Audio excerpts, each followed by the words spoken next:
احترام خدمت همه دوستان و فالوورای گرامی. دوستان عزیزم، درسته پک اقتصادی آماده کردیم، درسته دستگاه ارزون براتون آماده کردیم، ولی من نوعی به عنوان کسی که سابقه 17 سال کار کردن رو داره و جاهایی رفته که ذرات بسیار زیادی بوده و دستگاه‌های ساده هیچ وقت به عمل نیومدن اونجا و حتی نقطه زنم اونجا کار نکرده، بهتون پیشنهاد اسکن میدم.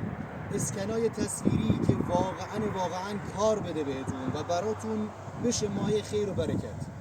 اینجا رو داشته باشید. یه جلو دوستان با یه ردیاب مثلا به این منوال ردیاب هارپون محیط رو تعیین بکنید.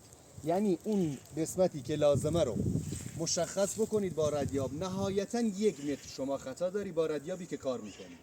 اون 1 متر هم اصلا بگید 2 متر، اون 2 متر هم شما میتونید با اسکن بزنید. یه محوطه 10 در 10 رو شما اسکن بکنید و نتیجه کامل رو بگیرید. موفق و موفق.